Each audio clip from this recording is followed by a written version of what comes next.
My beautiful female neighbor is very friendly, and after I fixed her drain, she invites me to dinner every day. My name is Jack, and I'm 29 years old. My life has always been calm and uneventful. I attended a regular university, found a stable job, and recently bought a small apartment. To those with big dreams, I might seem like someone without ambition. But for me, I'm content and happy with my life. I'm friendly and enjoy helping others, which has earned me many friends who call me a good guy. If there's one thing I'm not quite satisfied with, it's that I'm still single.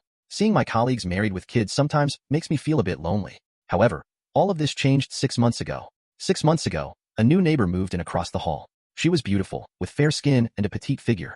One night, I was delayed at work and arrived home at around 10 p.m. I saw a young woman sitting on the steps, crying. I didn't recognize her and planned to walk past, not wanting to get involved with a drunk stranger. But as I walked by, she grabbed me. "Sir, we live in the same building. Could you help me upstairs?" "I can't walk anymore," she said, startled. I saw her pitiful state and helped her up. Once she was safely inside, I returned to my apartment. Back home, I couldn't stop thinking about our encounter. I thought it might be the start of something, but the next day when I greeted her, she only gave a faint nod, making me feel awkward. Our true introduction came that evening. I had just finished dinner and was about to watch TV when there was a knock on my door. Looking through the peephole, I saw it was my neighbor. I opened the door, and before I could say anything, she asked, "Sorry to bother you, but I need your help. My kitchen sink is leaking, and there's water everywhere. Could you help me?" Seeing her desperate look, I followed her to her apartment.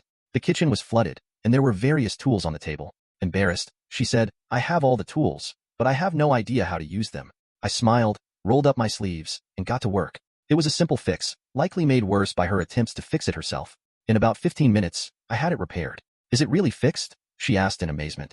"Yes, it's done. Let me help you clean up the water," I replied. No, you've already done enough. It's too late to treat you to dinner tonight. But tomorrow, I insist you come over for dinner as a thank you." Despite my refusals, she insisted, and we arranged for dinner the next evening. That's when I learned her name, Sophia, and found out she was 2 years younger than me. That was the beginning of our friendship. The next evening, I went to her place, and she had prepared a feast. We talked about our pasts and future plans, discovering we had a lot in common, including our love for a simple life. I brought up the night she was drunk, and she laughed, embarrassed, explaining she had no memory of that night after her coworkers brought her home. We had a great time, and as I left around 11 p.m., Sophia said, "Jack, come over for dinner again tomorrow. It's nicer eating with someone else."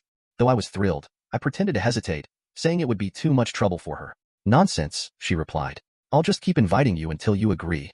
From then on, Sophia would enthusiastically invite me over every day. In return, I helped with chores, cleaning, and any repairs she needed.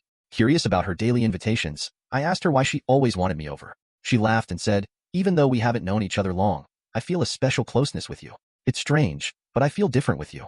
As the months passed, we grew closer. On her birthday, 6 months after we first met, I gave her a crystal necklace. Overjoyed, she kissed my cheek and said, "Jack, I've been thinking about my feelings for you. I realize that I don't just see you as a brother but as someone I truly like." She took my hand. "Jack, we're both single. Would you like to be with me?" Looking into her sincere eyes, I pulled her into a hug and whispered, "Of course, I would." That's the end of today's story. I hope everyone finds their own love.